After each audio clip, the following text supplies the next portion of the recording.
বড় থালা খেতে ভালো লাগে।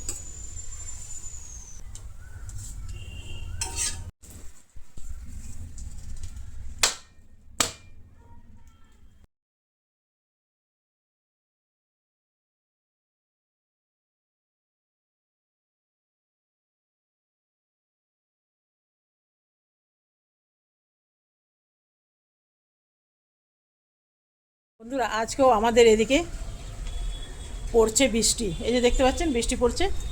আর আমার অনেক কুমড়ো শাক হয়েছে, তো ভাবছি কিছুগুলো তুলে নিই। চলুন আপনাদের একবার দেখাবো। আজ আমার রান্নাঘরে বানানো হবে কুমড়ো শাকের নিরামিষ তরকারি। দেখছেন কচি কচি ডাটা, এই দেখুন জবা ফুলের উপরে উঠে গেছে। এই যে দেখুন, এইদিকেও আছে, আবার এইদিকেও আছে। তো জঙ্গলটা যেহেতু বৃষ্টি পড়ছে, জঙ্গলটা অনেক বেড়ে গেছে, ওই দিকেও হয়েছে। তারপর ফিরে আসছি। কাটা দেখাতে গেলে অনেকটা সময় চলে যায়।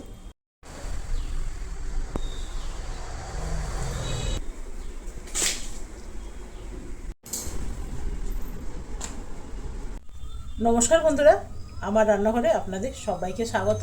আজ আমার রান্নাঘরে কি হচ্ছে সেটাতে আপনাকে বললামই। আজকে দুটো রান্না করব, দুটোই কিন্তু একদম মশলা ছাড়া রান্না। যদি আপনাদের পছন্দ হয় তো আপনারা ট্রাই করতে পারবেন। এই যে দেখুন, কুমড়ো শাকটা কেটে নিয়েছি, আর এখানে কেটে নিয়েছি আলু। আর আমার শিম গাছও ছিল, সেই শিম গাছে দেখছি 10-12খানা শিম ধরে আছে। তো এই জন্যে শিমগুলো একদম আলু ভাজার মতন কেটে নিয়েছি, একদম ছোট ছোট টুকরো করে নিচ্ছি যাতে শাকের সাথে মিশে যায়। আমাদের এখানে কীর্তন হচ্ছে হরে কৃষ্ণ, আপনাদের আওয়াজ আসছে নিশ্চয়।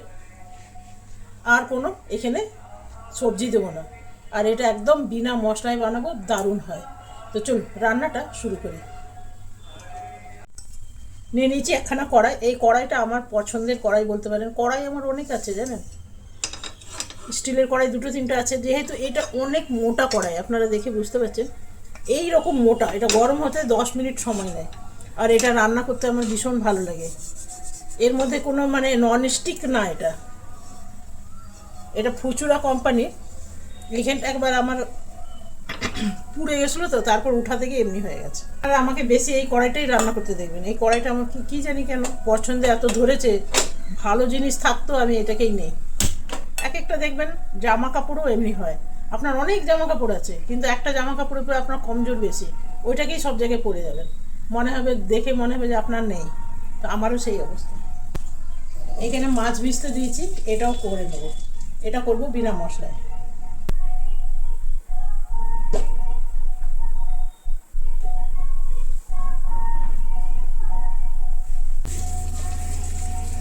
বলুন তো, বাজারেরগুলো আমাদের খুব ভালো করে ধুতে হয়। কোথা কোথা থেকে আসছে, কার কার কত লোকের হাত লেগেছে। এটা তো আমার বাড়ির, তো খুব একটা যদিও বৃষ্টি হচ্ছে কিন্তু মাটির সাথে লেগে নেই, গাছের উপরে উপরে উঠে আছে, সেই জন্য বালু বিশেষ নেই, আমার ধোয়া হয়ে গেছে। নিরামিষ শাক এইভাবে একবার বানিয়ে দেবেন। গরমকালে কার বলুন তো রান্না করে থাকতে পছন্দ হয়? সেই জন্য যত শর্টকাট পারবেন রান্না করুন, আর খেতে অসাধারণ হয়। যে কোনো তরকারিতে যদি মশলা আপনি কম দেন না, তরকারির টেস্ট কিন্তু দুগুণ বেড়ে যায়। এটা আপনি মিলিয়ে দেখবেন। তো চলুন, কড়াইটা বসিয়ে দিয়েছি, গরম হয়ে গেছে। দেবো তেল, বেশি তেল দেবো না, শাকে বেশি তেল দিলে ভালো লাগে না। এইখানে দেবো খালি রাঁধুনি।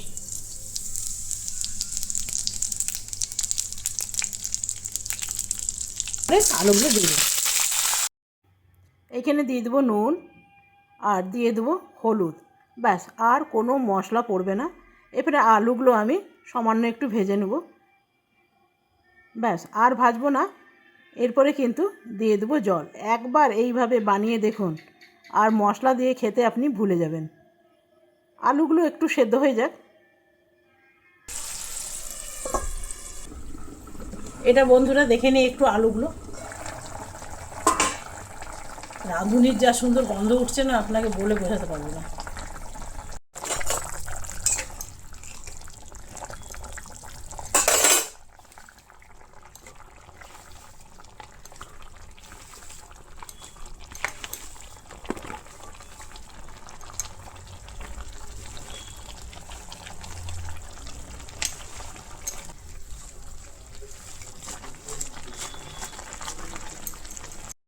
উপর থেকে দিয়ে দেবো একটু নুন, তাহলে তাড়াতাড়ি শাকটা সেদ্ধ হয়ে যাবে। দিয়ে দিলাম একখানা কভার।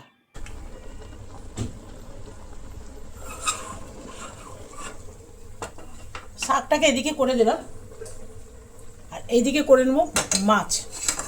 চলুন স্টার্ট।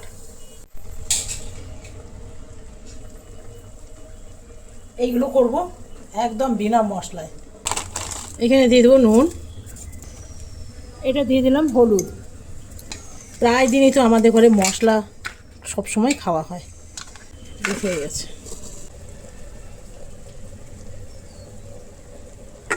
কড়াইটার মধ্যে দিয়ে দেবো একটু নুন।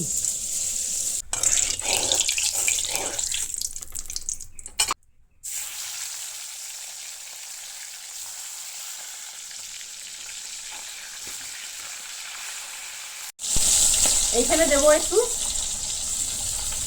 টমেটো, চেরি টমেটো, লঙ্কা। কাঁচা লঙ্কা খুব একটা দিলাম না।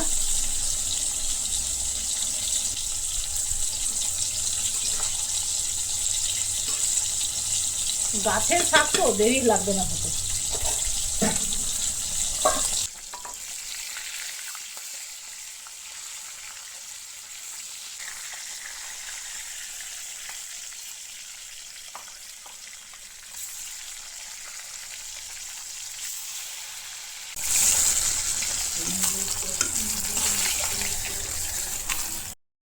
কড়াইয়ের মধ্যে দিয়ে দিলাম অল্প সামান্য নুন। মাছের পেটিটা বেশ বড়, যদি সেটে গিয়ে ছিঁড়ে যেতে পারে, তো সেই জন্য একটু নুন দিয়ে দিলাম, তাহলে ছাঁটবে না। আর এই নুনটা খেয়াল রাখতে হবে তরকারির সময়।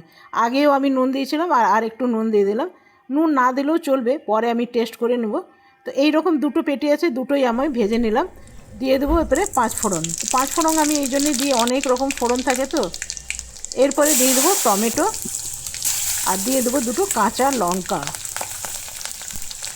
এরপরে দিয়ে দেবো জল, ব্যাস, আর কোনো মশলা যাবে না। দিয়ে দিলাম তেজপাতা, আর দিয়ে দেবো হলুদ, আর দেবো একটু ঝাল লঙ্কা, একটু কালারও হবে আর ঝালও হবে।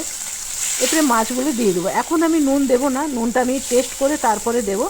মাছগুলো দিয়ে দিলাম। এই তরকারিটা একবার করে দেখবেন, এটা শাশুড়ি স্পেশাল আমার রান্না, ভীষণ ভালো হয়। শাশুড়ি বেশিরভাগ সময় এইটাই বানাতো গরমের দিনে। তো মাছ রান্নাটা আমার রেডি হয়ে গেছে। এরপরে নামিয়ে নেবো। নুন আমাকে দিতে আর হয়নি। দেখুন কত চটজলদি রান্না হয়ে গেল না? এই গরমের দিনে রান্নাঘরে থাকতে ভালো লাগে না, এই রকম চটজলদি রান্না করে নেবেন। আজকের দুপুরের মাছের তরকারি বিনা মশলায় কেমন লাগলো অবশ্যই জানাবেন। এই মাছটা একবার খেয়ে আপনারা দেখবেন, ভালোই হয়েছে, অসাধারণ হয়, অসাধারণ। খেতেও মশলাকে হার মানিয়ে দেবে, আপনার মনেই হবে না সেকেন্ড টাইম আপনি মশলা দিয়ে বানাবেন। রান্নাটাই করে তো দেখুন। তবে ফোড়নটা আমি সব রকমই দিই, কখনো 5 ফোড়ন দিই, কখনো কালো জিরে, কখনো রাঁধুনি, তবে 5 ফোড়নটা আমি বেশ। আগের মধ্যে দেবো 1 চামচ চালের গুঁড়ো, 1 চামচ। এটা দিলে একটু আঠা আঠা ভাব হবে, শাকটা খেতেও ভালো লাগবে। এটা একটু শাকের মধ্যে দেবো, যেহেতু বেগুন টেগুন নেই না, শুধু আলু আছে, তো সেই জন্যে এই চালের গুঁড়োটা একটু দিতেই হবে, তাহলে একটু আঠালো ভাব হবে। শাকে একটু আঠালো ভাব হলে ভালোই হয়। দেখলাম ডাঁটাগুলো সেদ্ধ হয়ে গেছে। এরপরে চালের ঘোলটা যেটা বানিয়ে রেখেছিলাম সেটা দিয়ে দিলাম। শাকটা কিন্তু আমার একদম রেডি হয়ে গেছে। যেহেতু বাড়ির শাক না, এত ভালো টেস্ট হয় কি বলবো। নিরামিষ রান্না তো, দিয়ে দেবো সামান্য চিনি। রান্নাটা আমার রেডি হয়ে গেছে। এরপরে নামিয়ে নেব। চলুন, এটা এখানে নিয়ে নিয়েছি একটা বাটি, আর একটু ঝোল ঝোল রাখলাম, পরে কিন্তু এই ঝোলটা থাকবে না, টানিয়ে যাবে। দেখুন নিরামিষ রান্না কিন্তু শাক আমার রেডি হয়ে গেল। নিরামিষ শাক,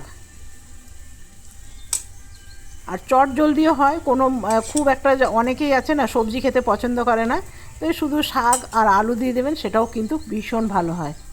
তো কেমন লাগলো বন্ধুরা অবশ্যই জানাবেন, কিন্তু খেয়ে আপনাদের একবার দেখবেন নিশ্চয়ই বলবে এটা বিনা মশলায়। যদি বিনা মশলায় এত সুন্দর হয়, বিনা মশলায় দুটো তো আকাশ পাতাল তফাৎ থাকবে। এটা শুকনো ভাত দিয়ে খেতে খুব ভালো লাগে। এরপরে আমি আরেকটা জিনিস বানাবো, যেটা হলো আমি গাছ থেকে এখনই তুলে নিয়ে এসেছি রান্না। এটা কভার দিয়ে রেখে দিই, তাহলে একটু গরম থাকবে। শীত হোক বা গরমকাল হোক, এই খাবার একটু গরম থাকলেই কিন্তু খেতে ভালো লাগে। এটাও দিয়ে দেবো কভার। এই যে আছে, এরপরে বানিয়ে নেবো শিম। এগুলো আমার গাছের শিম, আপনাদের বললাম না। যে কিছুগুলো শিম ছিল সেটাও আমি ভেজে দেবো, কিছুটা শাকে দিয়েছিলাম আর কিছুটা ভাবছি ভেজে দিই। টাটকা শিম খেতে কিন্তু ভালোই লাগে। বেশি ছিল না, অল্পই গাছে পেলাম। এটার মধ্যে আর কিচ্ছু দেবো না, এটা ভাপে রান্না হবে।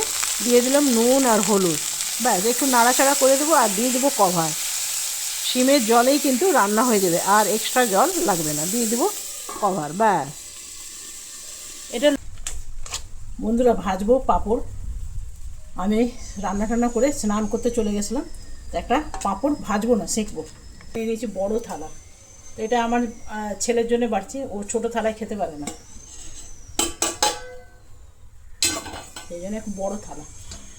আমারও একটু বড়ো থালা খেতে ভালো লাগে।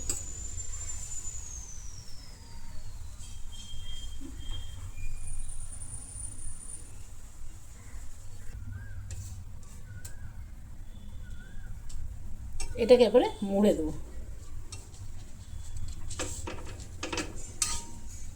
হয়ে গেল। আরেকটা দিয়ে দেবো।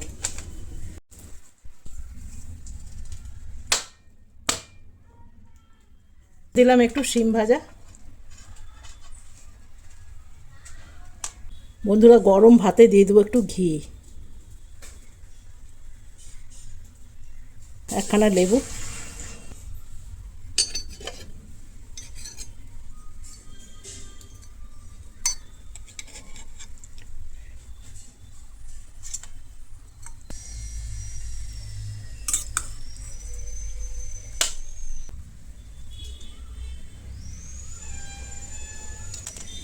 থালার মধ্যে কিছুই নেই, তবু মনে হচ্ছে যেন অনেক কিছু আছে, তড়ক ভড়ক কিছুই নেই।